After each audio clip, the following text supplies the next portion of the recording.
Hello, everyone. Welcome to Durrett Steak. Happy Wednesday,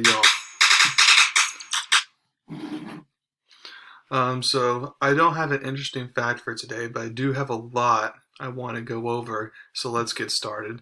Um, so to sprinkle in some college football news, as expected, the 12-team playoff proposal passed another step to make the format more official, even though technically it's still not a done deal yet.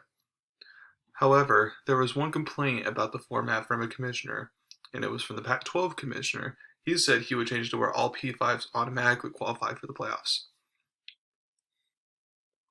I'm going to say this nicely. I don't want to be rude here.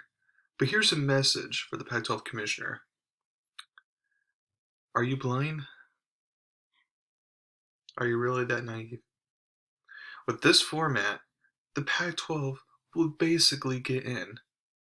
Since it's the six highest conference champions, there'll be one G5 champ to get in. In most cases, that's going to be the American Athletic Conference because they're the best G5 conference. So let's say you're UCF, Cincinnati, Houston, Memphis. But then there's a G5 conference that, or a team, like maybe a Boise State or a Coastal Carolina, like last year, something like that could potentially be good. But generally, I know last year was different circumstances, but generally, there's not going to be two group of five champions that are going to be ranked higher than the Pac-12 champion. You have to be smart there. It's not going to happen. No one respects the MAC. No one respects Conference USA. No one respects the Mountain West but Boise State. No one respects the Sun Belt, except now Coastal Carolina's made it see, Appalachian State's been relevant for a while. And then, of course, you get the American Athletic Conference who get that sixth spot, most likely. You should be able to beat out the Mountain West or the Sun Belt for that sixth spot. You should be able to beat them out. If you can't, that says something about your conference, doesn't it? So if you're a Pac-12 team, you basically, if you can, like, let's say you're Oregon or Washington, you finished the year as a champion, as 11-2 record.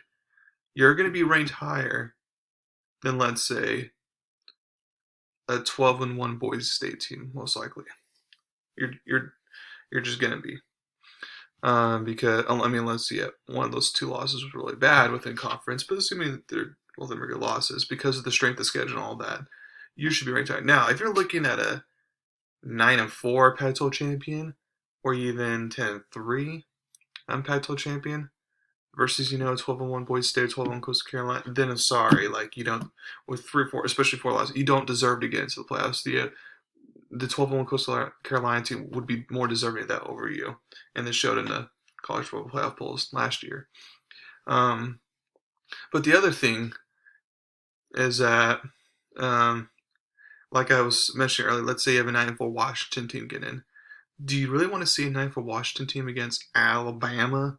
No, you do not. You would rather see you would want to see like undefeated or one-loss Pac-12 champion face Alabama.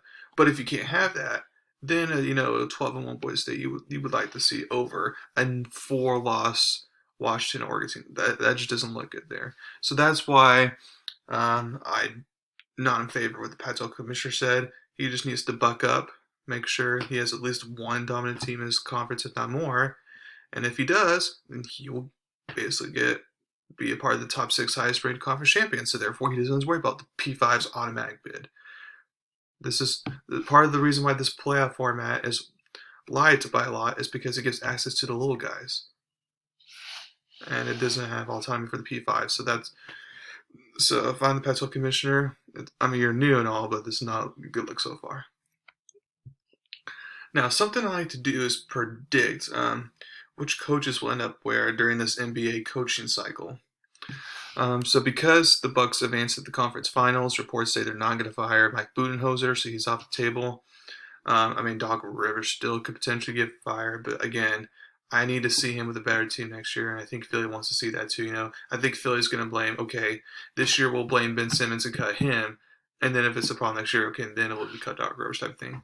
So I feel like he's safe. So I don't feel like there's going to be more coaching firings, less if, a Greg Popovich retires suddenly or like something like that, But let's get started. So Boston. So the top 3 coaches that made on the round for second interviews was Chauncey Billups, and then um, Ime Udoka, the Nets assistant, who's lights around the NBA, and then Darvin Ham, a Milwaukee Bucks assistant there. So those are the kind of top three they're looking at right now. I feel like they're going to go with the assistant coach who knocked them out in the first round of the playoffs, and Ime Udoka, the Nets assistant. I just feel like um, I'm not sure if Ime Udoka. I don't know a lot about him. I'm not sure if he's kind of like. I assume he's kind of more their defense corner because since Nash has D'Antoni on the staff, he's clearly would be the offense corner, if you will. Um, so I feel like if he is the D corner or something like that, I feel like he is. He did a pretty good job, considering how bad the team is defensively. He was able to get them, to at least mediocre status, which I did not think was going to happen, throughout the season. Yet they showed that they could play at least some defense if they needed to, type of thing. So I feel like that was a good job, well done. And, Boston, I feel like, they do have a little bit of struggles more offensively, but I feel like they do need to be better in defense, especially in clutch time defense. I feel like they need to be better. I feel like he can bring that to the table. Plus, it's a black coaching hire for people who want to see that, so a win-win. Next is Dallas. I said the other podcast I would prefer Jason Kidd, but I think they're going to go Jamal Mosley, which is not a bad choice here per se. I think it'll be a fine choice. Just that way, Luke already has a relationship with him. He brings someone in house. That way, there's not a lot, cleaning the house, if you will, and players, getting mad that they're getting rid of coaches and personnel they like and stuff. So I feel like Jamal Mosley can help, ride Dallas into the right direction here. Indiana. So Indiana said they're definitely want a veteran head coach here. They don't want someone new, and they're looking at Steve Clifford and Terry Stotts specifically, and someone else, but I forgot. But I think Terry Stotts and Steve Clifford is going to come down to. I think they're going to go Terry Stotts here, just because between Clifford and Stotts has had way more playoff success than Clifford, even though both of them are not exactly great in the playoffs by any means. Um, Now, I understand why they want to do a season head coach, but I feel like Terry Stotts here would be a mistake if you're Indiana because your problem was not offense. Your problem was defense throughout last year, and Terry Stotts is not a defensive head coach, so that's still not going to solve your problems. But at least Terry Stotts can get you back into the playoffs at the very least. Because you missed it last year, so at least that's something. New Orleans, I think they're going to go Darvin Ham here for the Bucks assistant. Now, for New Orleans, they're keeping pretty close to the vest right now. Like I have no idea who the top candidates are, if you will, on this one. So I'm just kind of guessing here. But if Darvin Ham doesn't get the Boston job, I feel like he's going to get a job at some point. I mean, a lot of coaches liked him. He was the head coach for the Bucks, during the NBA Summer League, and he did a very fine job there. And the pulling Bucks assistant, from Mike Budenholzer's popular. Like, for example, Taylor Jenkins was pulled by Memphis, and boom, instant success and instant, progress and all that. So NBA circles could see it. Well, at least, whether Mike Budenholzer is a good coach or not, well, at least, his assistants are pretty good. He chooses good assistants so they can potentially get Darvin Ham here. And I feel like that'd be a good fit. I mean, he's a younger, inexperienced head coach. He's not like an old, rigid guy, like Stan Van Gundy was, and get another black guy here. The next one would be Orlando. Actually, I'm going to go Portland next. So the next one would be Portland.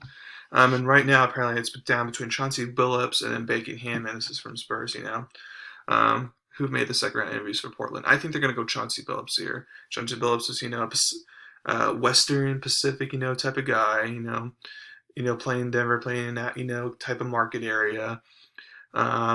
We've seen how the progress he's made it as assistant, for the Clippers, because the Clippers defense, is really good. Now they have good defense players in general, but Chauncey Billups kind of makes sure that their defense plays well, and Portland needs a defensive upgrade. So I feel like that will work out for Portland there, and I feel like Chauncey Billups, who's like a Hall of Fame type point guard with Damian Lillard, who's a Hall of Fame type point guard. I feel like that's a nice pairing there. So I would go Chauncey Billups there. Next is Orlando. I'm gonna go Becky Hammon here. Here's why. Becky Hammon might be the type of coach where she prefers, coaching a team that's kind of ready to contend.